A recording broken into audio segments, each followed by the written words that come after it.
সপ্তম শ্ৰেণীৰ বিজ্ঞান তৃতীয় অধ্যায় আহৰ পৰা কাপোৰলৈ।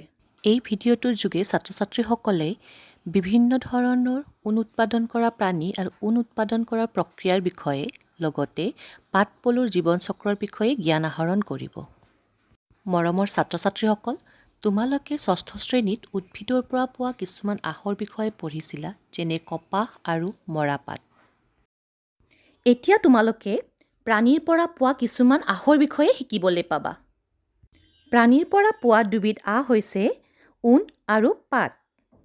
সৰুতে তোমালোকে শিকিছিলা যে আমি সাধাৰণতে ভেড়া ছাগলীৰ নোমৰ পৰাহে ঊণ পাওঁ। কিন্তু তোমালোকে হয়তো জানি আচৰিত হ'বা যে অকল ভেড়া ছাগলীৰ নোমেই ঊণৰ একমাত্ৰ উৎস নহয়। তিব্বত আৰু লাডাখত য়াকৰ ঊণ পোৱা যায়। আৰু জম্মু কাশ্মীৰৰ নিচিনা পাহাৰীয়া অঞ্চলত এংগৰা ছাগলীৰ পৰা এংগৰা ঊণ আহৰণ কৰা হয়। ছাত্ৰ ছাত্ৰীসকল, এয়া হৈছে কাশ্মীৰী ছাগলী। কাশ্মীৰী ছাগলীৰ নোমবোৰ বৰ কোমল, সেইবাবেই ইয়াক চল ববলৈ ব্যৱহাৰ কৰা হয়। আৰু এই চলবোৰক পাশ্মিনা চল বুলি কোৱা হয়, যিবোৰ সাধাৰণতে আমি বজাৰত কিনিবলৈ পাওঁ। আমি নোমাল উটৰ নোমবোৰৰ পৰাও ঊণ আহৰণ কৰিব পাৰোঁ। ছাত্ৰ ছাত্ৰীসকল, এয়া হৈছে দক্ষিণ আমেৰিকাত পোৱা দুবিধ প্ৰাণী, লামা আৰু আলপাকা, যাৰ নোমৰ পৰাও আমি ঊণ আহৰণ কৰিব পাৰোঁ। তাৰ উপৰিও আমি এংগৰা শহাপহু আৰু বাইচন নামৰ এবিধ প্ৰাণীৰ পৰাও ঊণ আহৰণ কৰিব পাৰোঁ।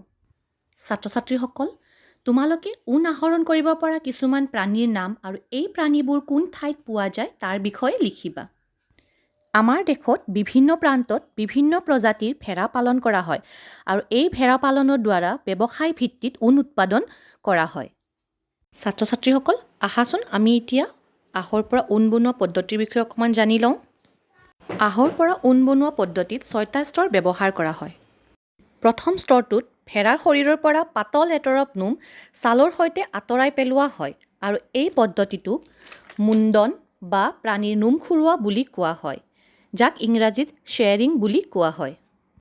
দ্বিতীয় স্তৰটোত নোমবোৰ ভালদৰে ধুই পৰিষ্কাৰ কৰা হয়, যাক পৰিষ্কাৰকৰণ বা নিৰ্ঘৰ্ষণ বা ইংৰাজীত স্কাউৰিং বুলি কোৱা হয়। এই পদ্ধতিটোত আহৰ পৰা তেল বা লেতেৰা বস্তুসমূহ আঁতৰাই পেলোৱা হয়। আৰু তৃতীয় স্তৰটোত বৰ্গীকৰণ কৰা হয়, অৰ্থাৎ মিহি কোমল নোমবোৰ ডাঠ নোমবোৰৰ পৰা পৃথক কৰা হয় আৰু এই কোমল নোমবোৰ কোমল ছুৱেটাৰ বা চল ববলৈ ব্যৱহাৰ কৰা হয় আৰু ডাঠ নোমবোৰ কম্বল আদি বনাবলৈ ব্যৱহাৰ কৰা হয়। আৰু চতুৰ্থ স্তৰটোত শুং থকা ভবৰা নোমবোৰ, যাক বাৰচ বুলি কোৱা হয়, আঁতৰাই পেলোৱা হয়। যিবোৰ তোমালোকে সাধাৰণতে ছুৱেটাৰত গুটি গুটি দেখা পোৱা, সেইবোৰেই হৈছে বাৰচ। তোমালোকে নিশ্চয় মন কৰিছা যে ভেড়া আৰু ছাগলীৰ নোমবোৰ সাধাৰণতে বগা, ক'লা বা মুগা ৰঙৰ হয়, কিন্তু পঞ্চম স্তৰটোত এই নোমবোৰক বিভিন্ন ৰঙেৰে ৰং কৰা হয়। আৰু ষষ্ঠ স্তৰটোত এই আহবোৰক চিত্ৰত দেখুওৱাৰ দৰে ফনিওৱা হয় আৰু পোন কৰি পকোৱা সূতালৈ ৰূপান্তৰ কৰা হয়। এয়াই হৈছে আহৰ পৰা ঊণ বনোৱা পদ্ধতি। ছাত্ৰ ছাত্ৰীসকল, এতিয়া মই তোমালোকক পাট পলুৰ জীৱন চক্ৰৰ বিষয়ে কিছু কথা ক'ম। পাট সূতা পাবৰ কাৰণে পাট পলু প্ৰতিপালন কৰা হয়, যাক ৰিয়াৰিং বুলি কোৱা হয়। পাট পলুৰ জীৱন চক্ৰ। আমি সকলোৱে জানো যে মাইকী চকৰিয়ে কণী পাৰে আৰু নিৰ্দিষ্ট সময়ৰ পিছত কণীৰ পৰা পোৱালিৰ জন্ম হয়। কণীৰ পৰা ওলোৱা এই পোৱালিবোৰক পাট পলু বা কেটাৰপিলাৰ বুলি কোৱা হয়। আৰু লাহে লাহে ডাঙৰ হোৱাৰ পিছত এই পলুবোৰ সিহঁতৰ জীৱন চক্ৰৰ পিছৰ স্তৰত উপনীত হয় আৰু এই স্তৰটোক পলু বা পিউপা বুলি কোৱা হয়। ইহঁতে প্ৰথমতে নিজৰ চাৰিওফালে এখন জাল গুঠি লয়।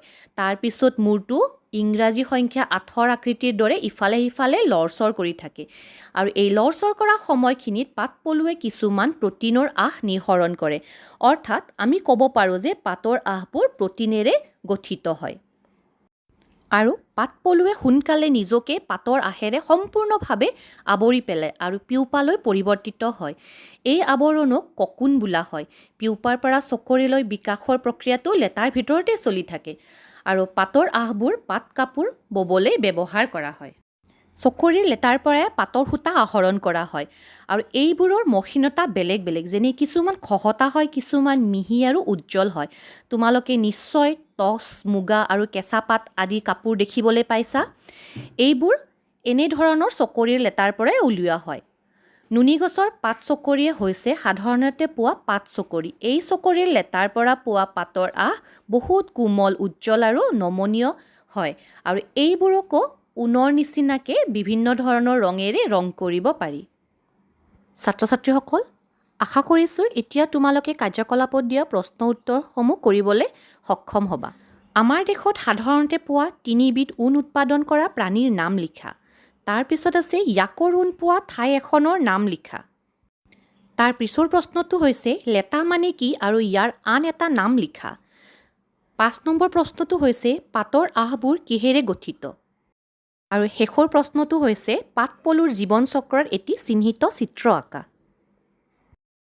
ছাত্ৰ ছাত্ৰীসকল, আশা কৰিছোঁ তোমালোকে ঊণ আৰু পাটৰ বিষয়ে বহুখিনি কথা শিকিবলৈ পাইছা।